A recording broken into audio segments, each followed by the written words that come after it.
Thanks for joining me here on Mom Squad. This is a show where we talk about parenting, motherhood, and everything that goes along with it.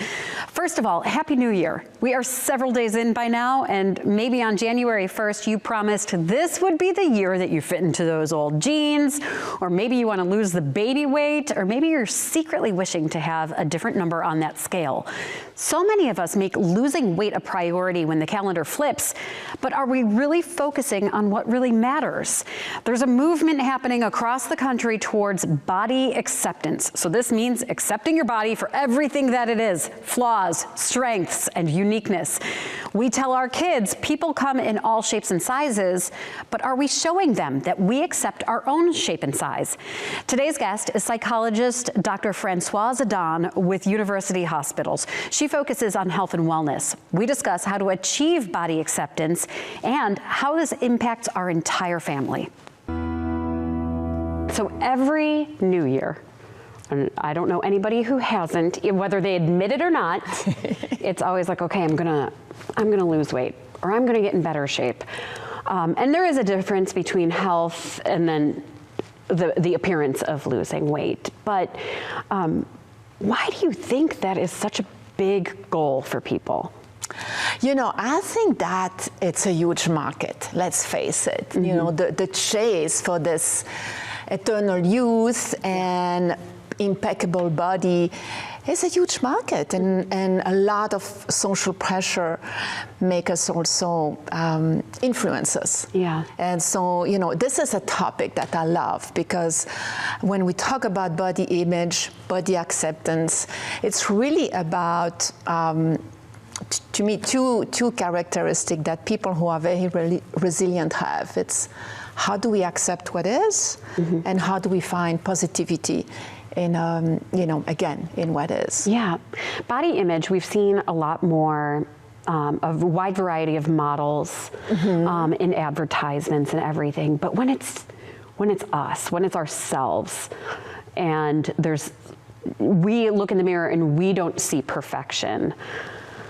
We've also gotten the message, well, if you don't like something, just change it. You have the power to change it. But, you know, really, do I? I mean, I've been trying to change it for years, hasn't happened. So how do we reframe how we're looking at ourselves and what we don't like? Well, you mentioned the focus also on health. Mm-hmm. I'm going to say, you know, not only physical, but mental, right? A sense of well-being. Yeah. So I think that is also important. But I think that what you're talking about is, mm-hmm. how can we focus on what we have control? Mm-hmm. So I realize I'm not getting younger, right? Yeah. Yes. I'm getting older. Right. No matter what, and there is nothing really that I can stop the time, mm-hmm. to stop that. Mm-hmm. But I have something that are in my control. So I choose to color my hair, mm-hmm. and I have fun with it. I change it very regularly. Yeah. And I choose to work on my balance, because it's a good investment for me to avoid fall as I'm getting older. Mm-hmm. So I'm accepting, I can't stop the time, but I'm also going to focus on what I have control. Mm-hmm. I think that a lot of us, we spend so much energy on what we don't have control. Mm-hmm. You know, a lot of our body shape, mm-hmm. is genetics. I mean, you know, the way my legs are, a lot of it is genetics. Yeah. I can change the shape of my knees. Right. It is what it is. Yeah. But again, what can I do about it? Yeah. I even thought about that the other, I'll go to workout classes and I'm looking around and, well, she looks like that in those leggings, or she looks like, I don't know anybody who doesn't do that. We all do it. We all do it. It is sort of like, where am I fitting in? Like, I know we talked a couple weeks ago about comparison, but how do we handle comparison when it comes to our appearance and our bodies? Yes. Well, again, comparison is really toxic. Mm-hmm. It doesn't lead to anything good. And everybody does it. Even those beautiful models, mm-hmm. they do compare. Mm-hmm. So it's not going to help us. It's back to what's important to us. You know, I want to be fit so I can play with my grandchildren. Yeah. I want to be there for my children as they grow older. That's really probably my main motivation. So that's also what's going to help me to go at the gym or work on my balance, because I know what's important to me. Yeah. And that's, using that as a motivation. To look like her, or that's not going to be enough. That's not going to really sustain inspiration and discipline. So as we're looking at new fitness routines, or maybe we're trying out a new workout routine, because we've resolved to do that in the new year, what kind of goals do we set? Do we set different goals than just appearance? Yes. Well, first of all, showing up. Yeah, that is, you know what, if that is the goal, then that could be an easy one to achieve. I would be proud of it, yeah. Yes, and not always that easy, but be proud of it. Yeah. I think that because showing up means I care about me. I care about what's important to me. I'm going to show up. I'm going to say no to all my list of things to do and carve the time that I need to show up. So that's really 55% of the what we have to do, showing up, whatever our new routine is. Yeah. And then we do it for us, absolutely. Yeah. Hard, again, very hard, right? Right. We all know, not only we talk about being thin and body image. For me, I'm thinking about getting older. Yeah. And, that's the pressure that we are bombarded by social media or movies and the fantasies can be really detrimental. Yeah. And again, stay with, I can drive myself crazy. I'm going to have another wrinkle probably by next week. Yeah. Here we go.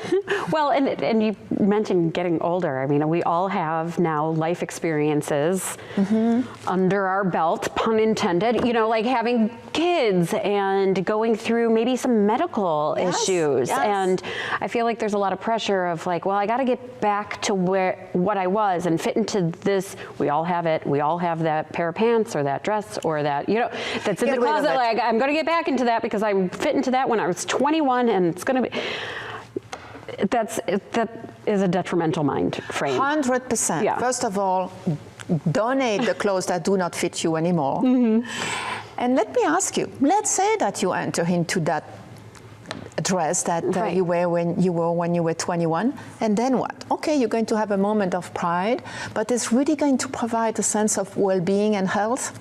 No. Yeah. And those fleeting moments comes and goes. Right. And so, but when you feel stronger and, reasonably happy, accepting the good and the bad of your body and how you feel, then that's giving more sustainable joy and well-being. When we also talk about the acceptance of, when, like I mentioned, there's other things that maybe we've gone through with having kids or maybe surgery or whatever it is. Where do you start to look at that pride? Like, how can I really look at a post 3 kids body and go, I'm proud of that. That's great. When it's like, I know what I looked like before that. Well, look at the 3 kids. Right, exactly. Like, is that how we do it? Is that how look at the accomplishment, and the full picture. Yeah. Not only this, and let's take ourselves out of that, and also looking at the full picture. I mean, the strength of maybe going through a surgery or a disease, and or a loss. Or an achievement of having 3 children. Yeah. Let's look at the full picture. Right. And I know I've had some friends that maybe have had to get on medications that have really changed their shape. Yes. Or, and I've talked to them and they beat themselves up over, I have to take this type of medicine, but it's affecting me this way. Yes. That can be really difficult, and it can weigh on somebody, just knowing the conversations I've had. Of course. How do you make peace with that? Back to acceptance, right? Okay, I have this condition. it has been recommended that I take this medication. It comes with maybe some side effect, and therefore the expectation I have are unrealistic, and I need to accept and focus on what I have control. Which, you know, when you think about what we have control, it's that big, right? Yeah. Is a lot of things are out of our control. And how much time do we spend focusing on what we do not have control? So I'm always inviting people to say, what do you have control? What are you going to do about this? How can you modify, reframe your attitude? You know, I have a disease, I have to take those medication. Great, there is a medication that can help me. Yeah. Kids too, and we all have kids in the house that amazingly start to pick up on body image at, I think, younger and younger ages every year. I agree. How do we start from ground zero with these kids and teach them body acceptance so they're not critical of themselves as they grow up? It starts with ourselves. And pay attention to the things we say and do, right? Before we know, we often talk about diet, or we talk about how we feel about ourselves. And kids are sponges. They are going to look. Yes, they have influence, of course, with their friends, social media, outside the house. But what's happening in the home is so important. And how, you know, it's hard enough to do it for ourselves, but it's a great motivation to know that the kids are watching. And so we are going to talk, when we talk about food, we are, you know, let's talk about changing our relationship with food and enjoying our food. Consider this as our fuel, not something that we need to fight. When we talk about our body, let's talk about what our body does, not always what the body looks like. Right. Okay, so should we be, I mean, most everybody has kids in sports or in activity.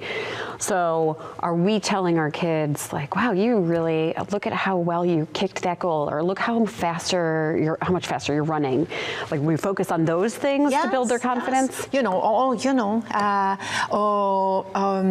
focus on, again, what the body does, right? And it's amazing what it does when you pause and think about, right? How you can reach something, or how you can bend and pick up something, or you can just walk or dance. It can be little things. What about complimenting? I remember growing up, I always heard, don't tell girls that they look pretty, tell them they are smart.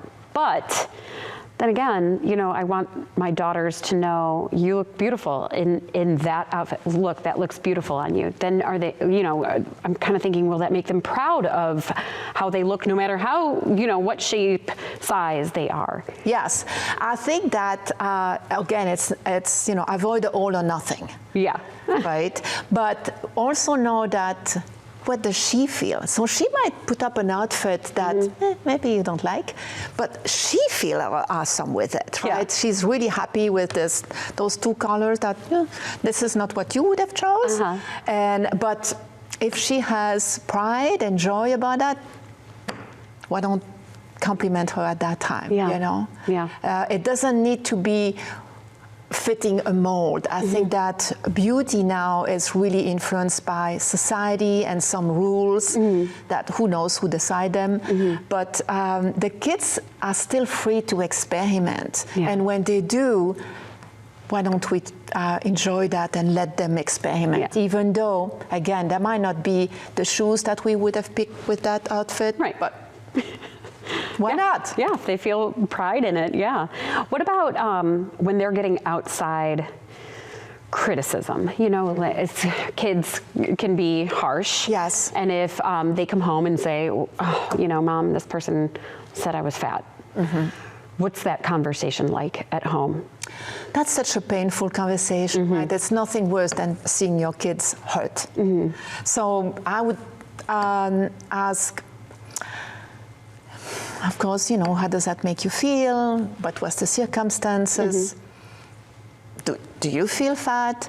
And really try to reframe this, let them know this is not something that you would you would do or you would like her or him to do, and how we need to practice kindness.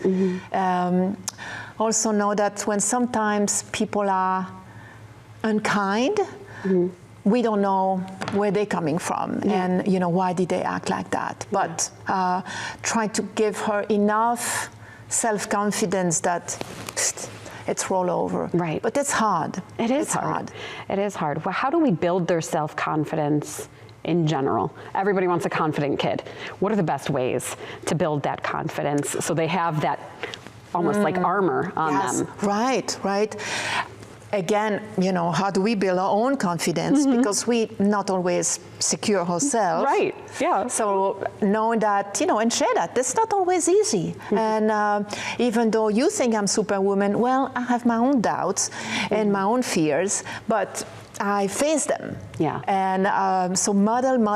I cannot emphasize enough about that. Then celebrate their success. And it's not everybody is going to be a champion, not everybody is going to win the game, not everybody is going to have an A+. But if they try, if they experiment, how do we find ways to celebrate that? And especially, again, if they do something, helping, choosing an outfit, even though it's not how we would have done it, let's encourage them. Right. And then in general, just as we're, looking at the overall picture of just accepting all of the things we don't like about ourselves, because we've just talked about confidence, is there any sort of practice that we can put into play every day? I mean, are we like Saturday Night Live, Stuart Smalley looking in the mirror saying, I love myself, but you're good enough, you're smart enough. But how do we practice our own self-acceptance? Because then we'll be able to model, and then we'll be able to help our kids and anybody else. Yes, well, I think find something that works for you is important, and what works for you might not be what works for me. But a lot of people enjoy and find benefits in affirmation, right? And it could not be, I love myself. It could be, hey, I like your smile. And so, just little things like that. Celebrating our success again. And for me, acceptance is the opposite of being passive. Is what do I have a choice in? What is in my control? So again, getting older, gray hair, don't like it. I have fun coloring my hair. And that's something I can focus on. Right. Again, a special thank you to Dr. Françoise Adan. There is nothing wrong with a weight loss goal or a health goal. And if you do make one, all experts will tell you, make small goals, realistic ones to help keep you encouraged. Health should always be your priority. And we here at Mom Squad are wishing you the happiest and healthiest year ahead. We're going to be covering topics to help set you up for your best year yet. Thanks so much for joining us. We'll see you right back here next time.